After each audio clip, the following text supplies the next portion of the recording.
राष्ट्र सर्वप्रथम, राष्ट्र सर्वप्रथम, राष्ट्र सर्वप्रथम, राष्ट्र सर्वप्रथम। राष्ट्र सर्वप्रथम की बात ललित सुमन के साथ कार्यक्रम में हम आज बात करेंगे नगर निगम के नेता विरोधी दल युवा नेता अंकुश नारंग। अंकुश नारंग जी जमीन से जुड़े हुए युवा नेता हैं और आम आदमी पार्टी के प्रारंभ से लेकर अब तक की यात्रा के ये गवाह हैं और दिल्ली नगर निगम में नेता विरोधी दल के रूप में अंकुश नारंग आज विराजमान है। हम अंकुश नारंग जी का नेशनल टीवी चैनल सर्वधर्म संगम पर स्वागत करते हैं और उन्हीं से आग्रह करते हैं जो आप बताएं, जो नेता विरोधी दल के रूप में आपकी पहली योजना क्या है। सबसे पहले आपका ललित सुमन जी, आप पिता तुल्य हैं, बड़े भाई हैं और मुझे लगता है कि मैं पत्रकारिता में आप इतनी निष्पक्ष पत्रकारिता करते हैं कि मैं उसकी हमेशा सराहना करता हूँ। मैं नेता प्रतिपक्ष बनाऊँ और नेता प्रतिपक्ष की बहुत बड़ी जिम्मेदारी होती है एमसीडी के अंदर, और मुझे लगता है कि पार्टी ने विश्वास जताया। मैं सबसे पहले तो तहे दिल से माननीय हमारे राष्ट्रीय संयोजक अरविंद केजरीवाल जी का तहे दिल से धन्यवाद करता हूँ कि जिन्होंने मुझे इस जिम्मेदारी के लिए काबिल समझा और मुझे इस सीट पे काबिज किया। देखिए, दो प्राथमिकता है एमसीडी के अंदर। एक, दिल्ली के रेजिडेंट्स यानी कि दिल्ली के मूलभूत निवासी, साथ में एमसीडी के कर्मचारी। जैसे मैं आपको बताऊं कि हाल फिलहाल में हमने, जब हम सत्ता में थे तो हमने 12,000 कर्मचारियों को पक्का किया है और इन 12,000 कर्मचारियों को पक्का करने के बाद हमने बजट के अंदर भी संशोधन कर दिया, उसका प्रावधान कर दिया और उसके लिए 800 करोड़ रुपए अलग से उनकी तनख्वाह के लिए, उनके एक्स्ट्रा बेनिफिट्स के लिए हमने निकाल दी। लेकिन वो फिर भी अभी भी फाइल कमिश्नर के यहाँ पे धक्के खा रही है। ये कमिश्नर साहब भाजपा के दिशा निर्देश के हिसाब से काम करते हैं और उस हिसाब से फाइलों को पास करते हैं। ये हुई कर्मचारी की बात। दूसरी बात, दिल्ली के रेजिडेंट्स के लिए आपने सुना होगा, हमने हाल फिलहाल में हाउस टैक्स, जितने भी 100 गज से नीचे मकान है उनके लिए हाउस टैक्स माफ किया था हमने इस वर्ष का। 100 गज से जो 500 गज के मकान थे उनका 50% किया था और इसके अलावा जिन्होंने पिछले वर्षों में हाउस टैक्स नहीं दिया उनको ये कहा था कि इस वर्ष का हाउस टैक्स दे दे। तो उसमें क्या होता कि रेवेन्यू अब बढ़ने लग जाता। रेवेन्यू बढ़ाने का इनके पास कोई समाधान नहीं है। जहां रेवेन्यू बढ़ाने वाली हम स्कीम भी लाते हैं कि हाउस टैक्स जो इतने कहते हैं डिफॉल्ट के केसेस है, वो केसेस क्यों होते हैं जानने वाली बात है। लोग अपनी सेल्फ असेसमेंट करते हैं, इनको लगता है सेल्फ असेसमेंट गलत करी हुई है, एमसीडी के अधिकारी इनको नोटिस भेजते हैं, लोग हाउस टैक्स भरना बंद कर देते हैं। लेकिन फिर भी ये लोग नोटिस भेजते हैं, उसके अगेंस्ट में हमने कहा कि 1 साल का भर दे ताकि पिछले वर्षों का खत्म हो जाए और आने वाले सालों में और रेवेन्यू बढ़ता जाए। इस साल भी बढ़ेगा, आने वाले सालों में भी बढ़ेगा और वो दिल्ली की जनता के लिए और बाकी सब लोगों के लिए इस्तेमाल हो सकता है। फिर भी ये फाइल भी पास एमसीडी हाउस से हुई, लेकिन हाउस टैक्स वाली फाइल भी, प्रॉपर्टी टैक्स वाली फाइल भी, व्यापारियों के लिए प्रॉपर्टी टैक्स का लाए थे कि व्यापारी दिल्ली के व्यापारी हैं, प्रॉपर्टी टैक्स का ले आए कि प्रॉपर्टी टैक्स 100 गज से नीचे जितना है उनका माफ हो जाएगा। प्रॉपर्टी टैक्स वाली फाइल भी वैसी रह गई। कमिश्नर साहब सिर्फ और सिर्फ भाजपा के उस पर एक्ट कर रहे हैं। साथ में ये जो यूजर चार्जेस लग रहे हैं, यूजर चार्जेस क्या है, जिसके बारे में मेयर ने भी कहा है जो कि वापस लेने चाहिए। देखिए, वो कमिश्नर साहब ने डायरेक्टली इंप्लीमेंट कर दिया यूजर चार्जेस, जबकि उनको करना नहीं था क्योंकि मेयर अपनी सीट पर काबिज था और वो आम आदमी पार्टी का था। क्योंकि वो आम आदमी पार्टी का था इसलिए इन्होंने मेयर से अप्रूवल नहीं लिया। हाँ, 2 मुद्दे उठे थे, एक जो है सरचार्ज का और दूसरा कूड़ा उठाने पर भी चार्ज लगाने का। अगर आपका हाउस टैक्स 850 रुपये बन रहा है तो उसके ऊपर यूजर चार्जेस लगते हैं 1,000 रुपये। हाउस टैक्स यानी कि एक व्यक्ति सिर्फ 850 रुपये दे रहा है, लेकिन यूजर चार्जेस साथ में 1,000 रुपये दे रहा है। कोई छोटी सी प्रॉपर्टी है उसके ऊपर अगर से फॉर एग्जाम्पल उसका प्रॉपर्टी टैक्स बनता है 2,500-3,000 रुपये, तो वो साथ में यूजर चार्जेस 5,000। तो इतने ज्यादा यूजर चार्जेस, और यूजर चार्जेस क्यों लगाए जाते हैं? अगर तो हमारे कंसेशनरीज यानी कि जो कूड़ा उठाने वाली कंपनीज है, वो कंसेशनरीज घर घर से कूड़ा उठा रही हूँ तो बात बनती है। कूड़े के ढलाव खत्म हो गए हों, वनरेबल पॉइंट्स जो वहां पे कूड़ा इकट्ठा होता है, एकत्रित होता है, वो खत्म हो गए हों, अलग अलग जगहों पे कूड़ा ना मिले तो बात बनती है कि आप यूजर चार्जेस लगाओ। लेकिन जब तक आप घर से घर तक कूड़ा नहीं उठा रहे, हर एक घर से जाकर कूड़ा नहीं उठा रहे, आप यूजर चार्जेस कैसे एप्लीकेबल कर सकते हो? तो ये हमारी प्राथमिकता है एमसीडी के अंदर। एक, 12,000 कर्मचारियों को पक्का करवाना, उनको बेनिफिट्स दिलवाना, क्योंकि वो 30-30 वर्ष से काम कर रहे हैं। दूसरा, हाउस टैक्स और प्रॉपर्टी टैक्स पे ल्यूक्रेटिव स्कीम्स लगाना, ताकि रेजिडेंट्स दिल्ली के मूलभूत निवासियों को फायदा हो सके। तीसरा, यूजर चार्जेस के नाम पे जो ये धांधलेबाजी कर रही है एमसीडी, इसको तुरंत अभाव से बंद कराना, खत्म कराना। तो ये हमारे बिल्कुल 3 मुद्दे रहेंगे, जिसमें आम आदमी पार्टी पुरजोर तरीके से सदन से लेकर सड़क तक आवाज उठाएगी। बहुत बड़ी बात आप बता रहे हैं। जो हाउस ने जिस चीज़ को पास किया, पास करने के बावजूद वो लागू नहीं हुआ, कर्मचारियों का मसला जो आप बता रहे हैं। उसी प्रकार आप बता रहे हैं जो कि यूज चार्ज के बारे में आपको संघर्ष करना है, नेता विरोधी दल आप हैं, आपको यह अधिकार है जो कि हाउस के अंदर में उस पर आप जोरदार आवाज़ उठाएं, और इस बात को लेकर करके आप विधानसभा में भी अपने दल के माध्यम से और लोकसभा में भी आपके सांसद हैं, उनके माध्यम से बात को ले जाएं। अगर स्टैंडिंग कमेटी का चेयरमैन और मेयर के समकक्षी जो है सो नेता विरोधी दल माने जाते हैं। अगर और नेता विरोधी दल अगर अपने महत्व को समझे तो कई मुद्दे पर तो वो स्टैंडिंग कमेटी के चेयरमैन और मेयर पर भी भारी पड़ जाता है। एक बहुत बड़ा मुद्दा होता है, चूँकि आप निगम पार्षद भी हैं और ज़मीन से जुड़े हुए नेता हैं, तो आप तो प्रारंभ से देखा है जो कि जब एमसीडी की बात होती है तो उसके ऊपर जो है एक बदनुमा दाग जो है लग जाता है भवन निर्माण विभाग के कारण। जबकि सिविक एजेंसी है एमसीडी, बहुत काम करती है। अगर एमसीडी काम ना करे तो दिल्ली में गंदगी का साम्राज्य हो जाए। अगर एमसीडी काम नहीं करे तो सभी पार्क तहस नहस हो जाए। अगर एमसीडी काम ना करे तो सड़कें चलने लायक न हो। एमसीडी इतनी सारी काम करती है, उसके बावजूद सिर्फ एक डिपार्टमेंट के कारण, भवन निर्माण विभाग में व्याप्त भ्रष्टाचार के कारण, वो भी कुछ मुट्ठी भर लोग जो भ्रष्टाचार करते हैं, जिसके कारण एमसीडी के ऊपर एक प्रश्नवाचक चिन्ह लगता। तो आप करोलबाग जोन में आपने धरना प्रदर्शन भी किया था जब आप निगम पार्षद बने थे, और उस समय के ई भवन कुमार महेंद्रू के खिलाफ, और कुमार महेंद्रू अभी सस्पेंड हैं। जो ये लोग जो भ्रष्टाचारी सस्पेंड हुए थे उनके लिए अब क्या कदम उठाएंगे? देखिए, हमारी पार्टी की मूलभूत ये धारणा है, ये विचारधारा है कि हम भ्रष्टाचार के खिलाफ आए, और हम सबका तो कर्म और फर्ज ही ऐसा है कि हम भ्रष्टाचार के खिलाफ हैं। तभी आपने देखा कि मैंने करोलबाग जोन के अंदर भी इस बिल्डिंग डिपार्टमेंट के खिलाफ धरना दिया, और ये जो अवैध लोगों से पैसे लेते थे उसके खिलाफ बंद करवाया। मैं आपको एक बात बोलना चाहता हूँ, ये व्यक्ति से व्यक्ति पर निर्भर करता है कि वो किस हिसाब से अपने इलाके को चलाना चाहता है। साथ में जिस कुर्सी पे मैं बैठा हूं, यहां भी ये व्यक्ति से व्यक्ति पर निर्भर करता है कि किस हिसाब से वो विपक्ष की भूमिका चलाना चाहता है। एक तरीका है, जैसे भाजपा ने बड़ी नकारात्मक तरीके से विपक्ष को चलाया, उस हाउसेस को एक बार भी एमसीडी सदन को इन्होंने चलने नहीं दिया। क्यों? एमसीडी सदन के अंदर अगर चलते तो क्या होता? एक, अधिकारी बिल्कुल कंट्रोल में रहते। पहली बात, अधिकारी डरता आते में हाउस में कि मेरे से प्रश्न तो नहीं पूछ लिया जाएगा। दूसरी बात, हर एक काउंसलर जो इतनी दूर दूर से आता है, कोई संगम विहार से आता है, कोई तुगलकाबाद से आता है, कोई बदरपुर से आता है, इतनी दूर दूर से काउंसलर सारे आते हैं और ये अपेक्षा लेके आते हैं कि हाउस चलेगा और वो सवाल पूछ पाएंगे, अपने क्षेत्र की बात रख पाएंगे, अपनी जनता की आवाज बन के यहाँ पे निकल पाएंगे, उभर पाएंगे और अपने जनता की आवाज को यहाँ पे रख पाएंगे। लेकिन भाजपा हाउस ही नहीं चलने देती थी। हर बार ये कि काली पट्टी लेके खड़े हो जाते थे। आज इनकी 4 इंजन की सरकार है, लोग ट्रिपल इंजन कहते हैं, मैं आपको 4 इंजन की सरकार कह रहा हूँ। अब तो कोई दिक्कत वाली बात ही नहीं है, अब तो कोई बहानेबाजी नहीं है।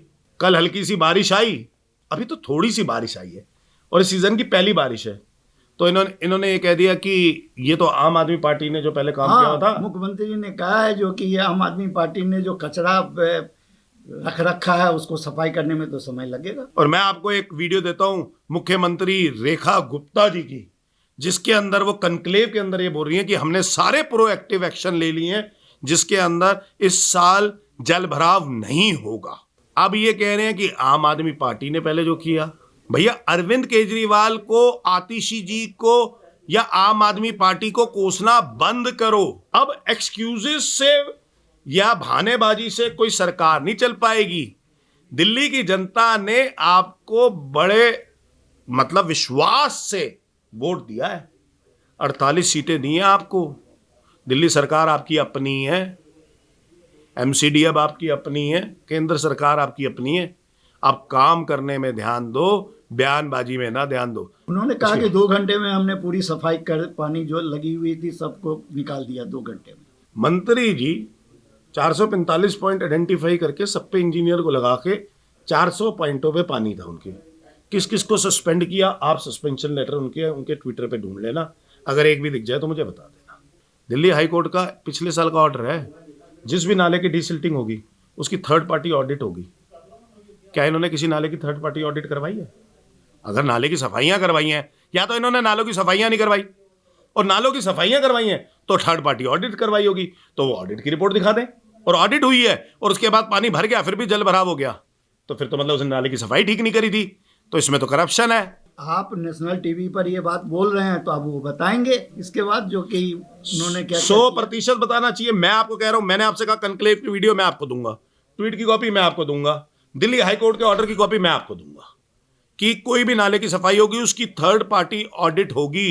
अब इतनी सीएजी रिपोर्ट दिखाने का शौक है इनको, तो ये जो ऑडिट रिपोर्ट है ये भी दिखा दें, पटल पे रख दे विधानसभा में।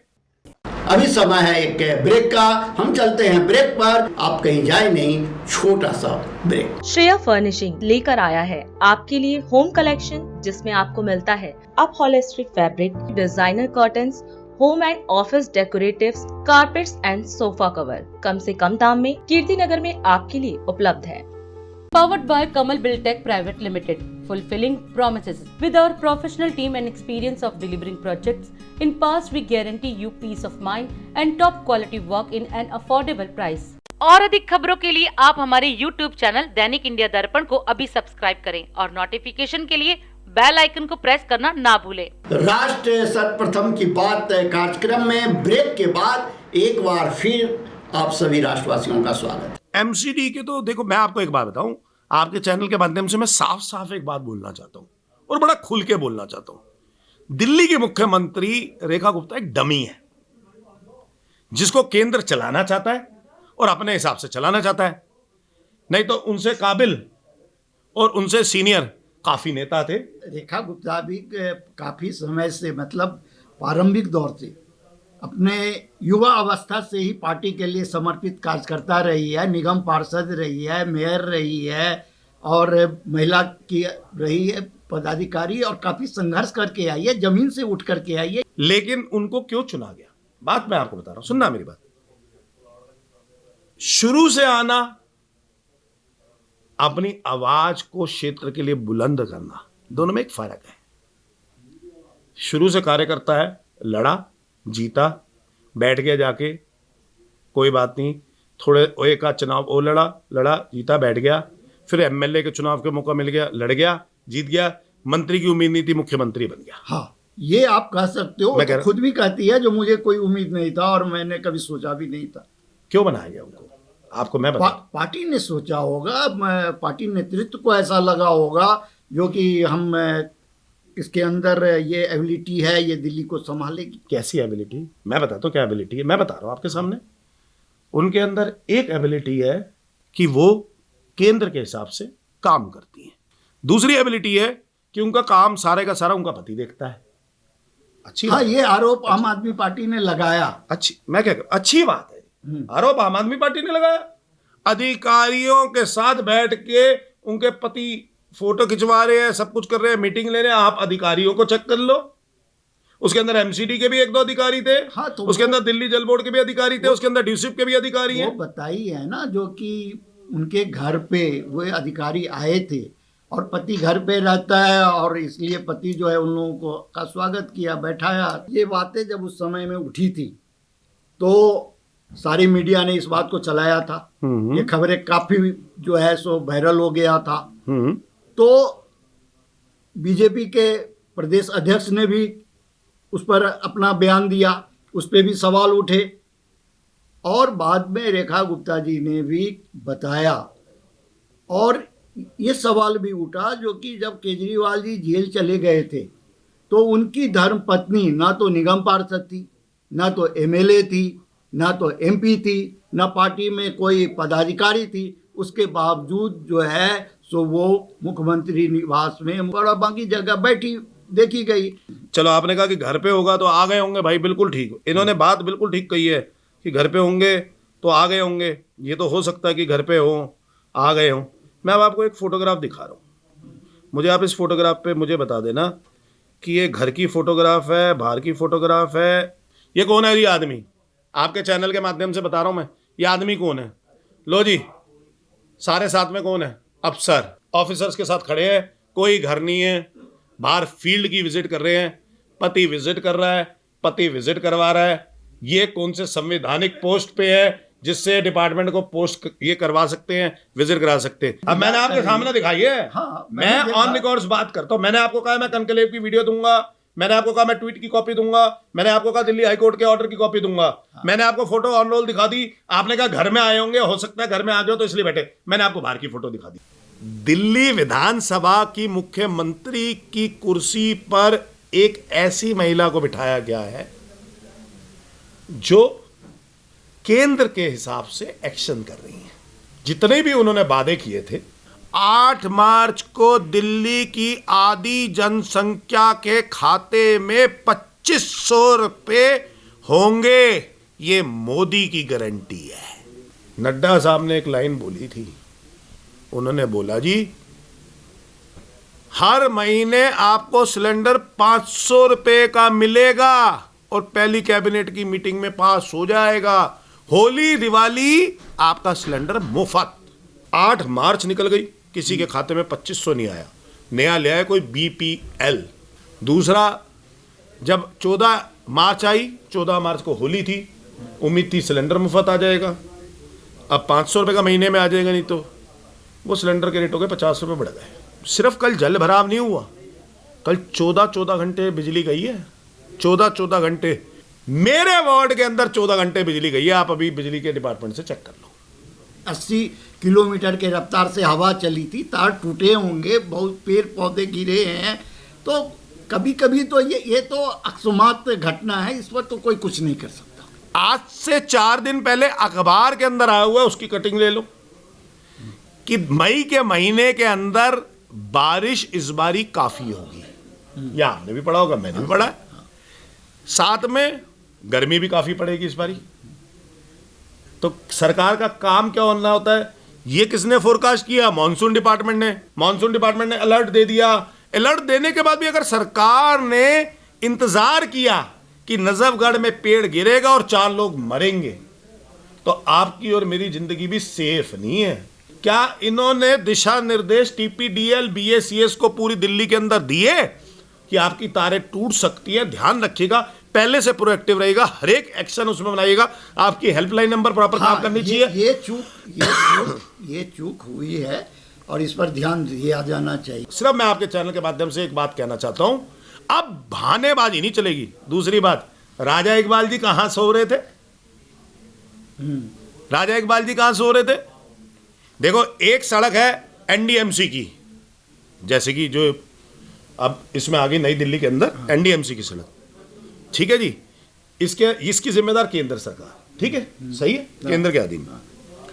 दूसरी सड़क आ गई PWD की, दिल्ली सरकार, या फ्लड की, दिल्ली सरकार। तीसरी आ गई MCD की गलियां। गली के अंदर भी पानी था, सड़क पे भी पानी था, अंडरपास पे भी पानी था। समझ रहे हो? हाँ, समझ गए। मिंटो रोड आती NDMC में, समझ गए। ITO आता NDMC में, बाकी एरिया आते या तो PWD में या फिर MCD में या फिर फ्लड में, ठीक है। तो मुख्यमंत्री को, PWD मिनिस्टर को, ठीक है, और राजा इकबाल जी को, इनको तो सड़कों पे होना चाहिए था। होना चाहिए था ना। हाँ। दिल्ली की जनता ने विश्वास जताया ना, विश्वास जताया तो मेयर बने हो भाई, इतनी बड़ी सीट है, कहां पे थे आप? दिल्ली की जनता इसलिए आपको नहीं चुनती कि आप आराम से अपने AC ऑफिस में बैठ के सो सको या फिर अपने घर में AC के लिए सो सको।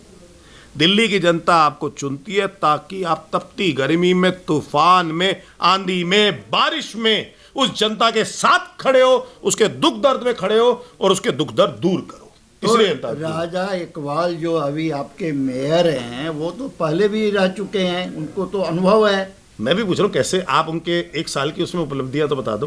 वही तो मैं आप जानना चाह रहा हूँ। मेरे से क्यों जानना चाह रहे हो? राजा इकबाल के उसमें तो उपलब्धि है ही नहीं, तो मैं क्या बताऊंगा आपको? आप बताओ ना, कोई उपलब्धि बताओ। देखो आप भी दिल्ली के मूलभूत निवासी, आप बताओ कोई उपलब्धि उनके टेन्योर की, पिछले 1 साल में कुछ किया होगा, कुछ किए होगा तो बात है ना। हाँ, ये बात भी करेंगे जो भाई पीछे आपने क्या किया वो भी बताओ।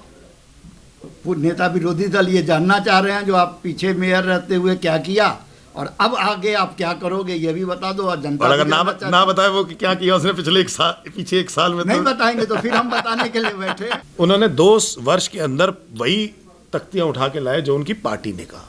उन्होंने एक बार भी नहीं सोचा कि दिल्ली की जनता के लिए मुझे विपक्ष की एक महत्वपूर्ण भूमिका, सकारात्मक भूमिका अदा करनी चाहिए। हमने कहा था बिजली हाफ पानी माफ। केजरीवाल पहला ऐसा व्यक्ति है जिसने बिजली हाफ कहा था, लेकिन उसने 200 यूनिट तक मुफ्त कर दी थी। आपके लिए भी है, मेरे लिए भी है। ये नहीं कि कोई भाजपा का है तो उसके लिए नहीं है, सबके लिए थी, सारे दिल्ली के मूलभूत में। हर एक महिला के लिए टिकट मुफ्त थी, बस के अंदर पिंक टिकट मिलती थी। ये नहीं पूछा जाता था तुम भाजपा के कार्यकर्ता हो, आम आदमी पार्टी के कार्यकर्ता हो, कांग्रेस के कार्यकर्ता हो, क्योंकि मुख्यमंत्री बनने के बाद कोई किसी का कार्यकर्ता नहीं होता। आज रेखा गुप्ता मेरी मुख्यमंत्री है। मैं जानना चाहता हूं कि मेरे यहाँ पे अगर जल भराव होगा या मेरे रास्ते में जहां से मैं आता हूं वहां पे जल भराव होगा, सिविक सेंटर के यहाँ पे जल भराव होगा, तो क्या रेखा गुप्ता जी उसकी जिम्मेदार है या नहीं है? एकदम होंगी, है, एकदम होंगी। आज एमसीडी के अंदर कर्मचारी अगर पक्के नहीं हो रहे और उनको समय से, हमारे समय पे पूरे टाइम से तनख्वाह मिलती थी, 1 तारीख को आ जाती थी, आज समय से तनख्वाह नहीं मिल रही, तो राजा इकबाल जी उसके जिम्मेदार हैं कि नहीं है? अगर होगा ना, अगर हाउस टैक्स लोगों का माफ नहीं हो रहा, पीछे से कलेक्शन नहीं बढ़ रही, एमसीडी की प्रॉपर्टी टैक्स माफ नहीं हो रहा या कोई रिबेट नहीं मिल रही, उसके लिए राजा इकबाल जिम्मेदार है या नहीं है? हाँ, इसके लिए हाउस जिम्मेवार होगा। होगा। हाउस ने पास करके दिया, लेकिन कमिश्नर नहीं पास कर रहा। कमिश्नर की किसने पोस्टिंग करी? एलजी ने। एलजी किसका? भाजपा का। तो एलजी ने जब पोस्टिंग करी तो वो अपनी प्रमोशन के लिए कमिश्नर साहब कर रहे हैं, उनको चीफ सेक्रेटरी बनना है जुलाई के अंदर। जब उन्होंने चीफ सेक्रेटरी बनना है तो वो बेसिकली कैसे कर लेंगे? आम आदमी पार्टी ने अगर अंकुश नारंग को नेता विरोधी दल बनाया है तो कुछ सोच करके ही बनाया होगा ना, यूं तो नहीं बना दिया होगा। अब यह तो अंकुश नारंग की जिम्मेवारी है जो वो कैसे हाउस चलवाएंगे, किस तरीके सहयोग करेंगे, किस प्रकार दिल्ली के विकास में वो अपना योगदान देंगे, नगर निगम पर जो दाग लगा हुआ है उस दाग को किस प्रकार से धोने में सहायक होंगे, और जो अधिकारी सस्पेंड होने के बाद 6-6 महीने से सैलरी उठा रहा है, आधा जो सस्पेंड होता है आधी सैलरी मिलती रहती है और वो काम भी नहीं कर रहा है, तो वो तो नगर निगम पर बोझ है। बिल्कुल। तो उसके लिए नेता विरोधी दल क्या कदम उठाने जा रहे हैं, यही तो मैं जानना चाह रहा हूं। मैं आपको एक लाइन में पूरा आपका आंसर दे देता हूं। जहां पर जनता के अधिकारों की और हित की बात होगी वहां पर आपको सदन में आम आदमी पार्टी की पुरजोर आवाज मिलेगी, और विरोध प्रदर्शन भी करने पड़े तो सदन से सड़क तक चलेंगे, हर वार्ड में आपको होते हुए मिलेंगे। दूसरी बात, जहां पर भी कर्मचारियों की बात होगी वहां पर हमारी आवाज बिल्कुल आपको सदन के अंदर पुरजोर मिलेगी, मजबूती से मिलेगी। अब काउंसलर सदन के अंदर बोलेगा, विपक्ष बड़ी ईमानदारी से चलेगा। दूसरी बात, जनता के हितों के लिए चलेगा। तीसरी बात, जो इस सत्ता में लोभ के लिए आते हैं ना, सिर्फ सत्ता में काबिज होते हैं लोभ के लिए, तो इस बारी मुश्किल आएगी, थोड़ी सी मुश्किल आएगी इस बारी, ध्यान रखिएगा। इस बारी हम पूर्ण तरीके से एक एक चीज एक्सपोज करने के लिए, वो भी आप लोगों के माध्यम से, हम बैठे हैं। नहीं, ये तो अच्छी बात है, और यही एक स्वस्थ लोकतंत्र का यह एक प्रमाण होता है, नेता विरोधी दल सक्रिय रहे। यही बात तो मोदी जी भी राहुल गांधी के लिए कहते हैं, जो कि विपक्ष है ही नहीं, और जब विपक्ष नहीं होगा, विपक्ष की आवाज़ नहीं उठेगी तो ऑटोमेटिक है जो कि वन साइडेड वर्क होगा। और आप अगर आवाज़ उठाओगे एक सशक्त विपक्ष के रूप में तो निश्चित रूप से होगा। और जहां भी आपको मीडिया की ज़रूरत होगी, निष्पक्ष मीडिया की ज़रूरत होगी, स्वतंत्र मीडिया की ज़रूरत होगी, तो आप जानते ही हैं जो DID न्यूज़ किसी से कंप्रोमाइज़ आज तक किया नहीं और आगे भी नहीं करेगा, ना किसी के दबाव में आएगा। वैसे मैं आपको एक बात बताऊं, आपने एक बहुत अच्छी लाइन बोली, आपने बोला स्वतंत्र लोकतंत्र। यही बोला था ना हमने, है ना, या स्वस्थ लोकतंत्र, यही कहा था ना हाँ, आपने? स्वस्थ स्वस्थ और स्वतंत्र। क्या दोनों। स्वस्थ लोकतंत्र की परिभाषा ये है कि 15 साल की नाकामी जो एमसीडी के अंदर भाजपा की थी, उससे तंग परेशान होके जब आम आदमी पार्टी को वोट दिया और सत्ता पे काबिज आम आदमी पार्टी को दिल्ली की जनता ने किया, तो उसके 2.5 वर्ष के अंदर ईडी और सीबीआई से डराकर, हॉर्स ट्रेडिंग कर कर, खरीद फरोख्त कर कर भाजपा ने फिर से सत्ता हासिल कर ली। क्या ये स्वस्थ लोकतंत्र के संकेत है? एक बात। दूसरी बात, क्या ये स्वस्थ लोकतंत्र के संकेत है कि हमारी पार्टी ईमानदारी से काम करती है, लेकिन ईडी और सीबीआई के नाते बार बार हमारे बड़े नेताओं को उठा लिया जाता है, जेल के अंदर बंद कर दिया जाता है? क्या ये स्वस्थ लोकतंत्र है? नहीं, ये नहीं है। ये दोनों चीजें नहीं है। मैं आपसे क्या कह रहा हूं, हाँ, नहीं दिल्ली है। की जनता ने आम आदमी पार्टी को 5 वर्ष के लिए चुना था और सत्ता में चुना था, लेकिन इन्होंने खरीद फरोख्त करके, हॉर्स ट्रेडिंग करके और इसके साथ ईडी और सीबीआई से काउंसलर्स को दबा के इन्होंने सत्ता पे काबिज हो नहीं, काबिज हो गए। यहाँ हम आपके इस बात से सहमत नहीं है। अच्छा, आप कहना चाह रहे हो कि हमारे बंदे बिके हाँ और उन्होंने खरीद लिए। हाँ। गुनहगार कौन हुआ? बिकने वाला, खरीदने वाला, या दोनों? दोनों ना। दोनों। तो वो दोनों आज भाजपा के अंदर है। हाँ, मैं तो फिर आपसे क्या कह रहा हूं, वो दोनों भाजपा के अंदर है। आप उनका विरोध करो। मैं आपसे क्या कह रहा हूं, हम तो विरोध कर ही रहे हैं। हाँ, आप उनका आप बात विरोध नहीं करो। समझे। आप जनता और जो के- ईडी और सीबीआई से जो वो करा, आप जनता के बीच में जाओ। नहीं, ईडी और जनता सीबीआई को अपनी बात कहो। मैं आपसे क्या कह रहा क्योंकि जनता ही तो अंतिम फैसला करती है। जनता तो जनता ने ही आम आदमी पार्टी, जो पार्टी ही नहीं थी, जो एक आंदोलन था, और एक आंदोलन के एक व्यक्ति को जनता ने भरोसा करके दिल्ली की बहुमत दे करके 3 बार सरकार बनाने का अवसर दिया। नगर निगम में उस पार्टी को बहुमत दिया।